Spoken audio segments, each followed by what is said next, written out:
Hey everyone, Jason Weckerle here, and right now I'm gonna do kind of a fishing haul, unboxing, unbagging, whatever you want to call it, because I just went shopping and bought a bunch of lures and stuff that I needed, and I was gonna show you guys and tell you guys about some of the stuff I bought.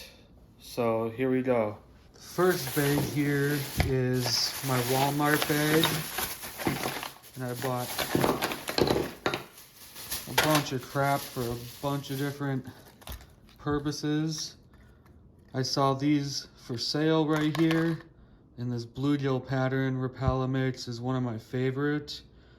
I use it in their DT6, DT10, DT4 series and catch tons of fish. So I thought, why not a shallow diving shad wrap?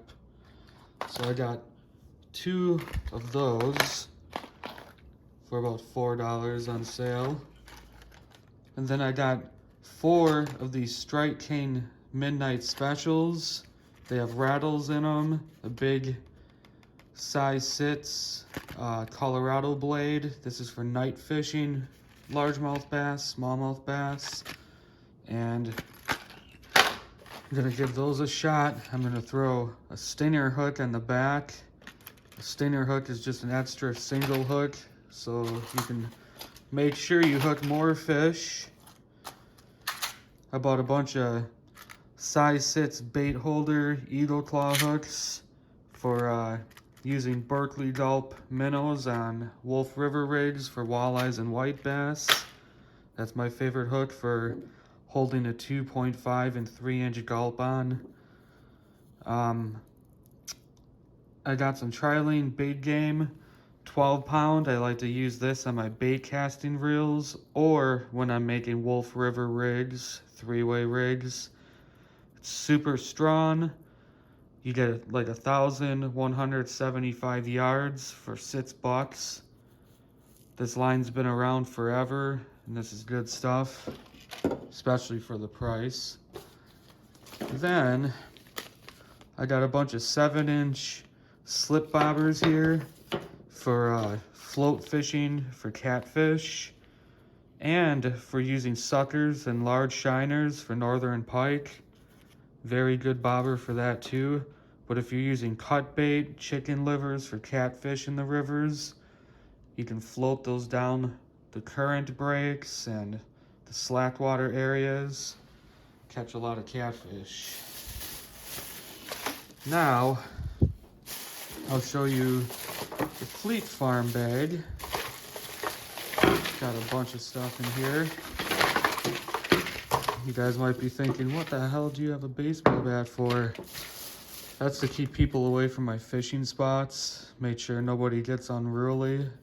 Nah, I'm just kidding.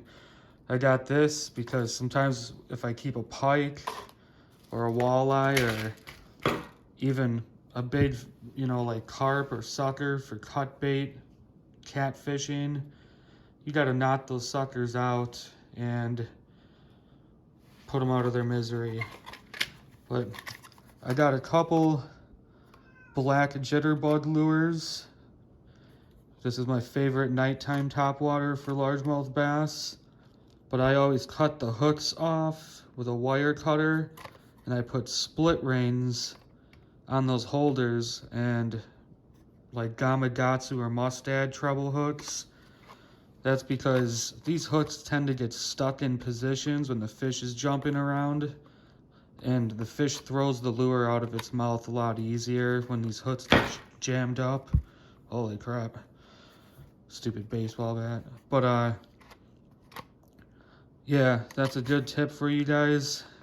These hooks attach to these 1940s holders. This company needs to just start using split reins and modify this bait a little bit, because those hooks do get stuck in weird positions. If you put a split ring on there and your own hook, they have more swing and more sway, and they can hold on to those fish a lot better when you're fighting them. So a couple black jitterbugs, nighttime gold. Picked up another one of my favorite Whopper ploppers in that bluegill pattern. This is the smaller size, size 90. You reel that around slow in the morning or the evening when the water's calm. Tons of bass will love you. Then I picked up some of these mimic minnow spins because I like using them with the mimic minnow on them. But I also like using my own jig head sometimes because it's kind of like the beetle spin. You can detach it and put your own jig heads on there. And you can use a shiner or a sucker minnow, like an actual live shiner. That is Northern Pike Gold. It's an old school technique. It's got a decent sized spinner blade. Catches pike, bass, everything else, and it was cheap. I got a few of those. Then I bought myself a 100-pack of bobber stops. I don't know why these stupid things are so expensive. This is like $9. They're just little ropes, but hey, you need bobber stops, you need bobber stops for slip bobbers. I'm gonna throw these black and blue twister tails on the back of my nighttime spinner baits, the midnight special, for a little bit extra action. Help those bass find the bait in the dark. I picked up a bunch of, oh, there's my stinger hooks for my spinner baits. So if that fish misses that first hook, he'll get that back hook. But then I picked up 1/4 and 1/8 ounce tube jig heads for fishing tube jigs for bass. I don't think, oh, some split reins and swivels. I just bought these VMC 68-pound test strength on these ones. Just nice little snap swivels. Got some split reins for those modifications when I chop these hooks off and add my own. But that is my fishing haul today from Walmart and Fleet Farm. Well, hopefully you guys found some information useful in this video. I also hope that you like and subscribe to my page if you haven't already. To those of you who have, thank you. If you subscribe, it keeps you updated with all my most recent videos. You can show support, and every subscription helps. I try to be informative. I try to share my fishing adventures with you guys. I have a lot of fun making these videos, but it takes a lot of work, a lot of hours out of your days and nights. All the support in the world is appreciated. Thank you for watching the video. Take care. Good luck fishing.